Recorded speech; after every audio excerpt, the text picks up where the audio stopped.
ప్రతి విశ్వాసికి ఒక అనుభవం కావాలి. సేవకునితో నేను ఎలాంటి సహకారిగా నేనున్నాను. మోషేకి ఇక్కడ ఉన్నటువంటి వాళ్ళు చాలా మంచి సహకారులుగా ఉన్నారు.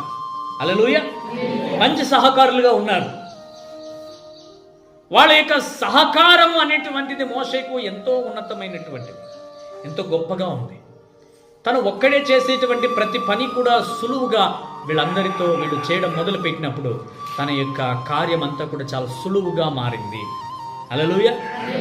ఆ పురుషులు ఒక్కరే కాదు, స్త్రీలు కూడా తమ బాధ్యతలు నిర్వర్తించాలి, చేయాలి. ఏ పని ఈ రోజున ఏదైనా సంఘంలో పని ఉన్నదా, ఒకవేళ నేను చేయవచ్చా లేదా నేను చేయాలా, నేను సేవకుని అడగాలి. ఒకవేళ ఏ పనులు ఎంతవరకు వచ్చాయి నేను అడగాలి. ఒకవేళ నా చేతనైన మట్టుకు ఏదైనా చేసేది ఉంటే నేను వెళ్ళి చేయాలి.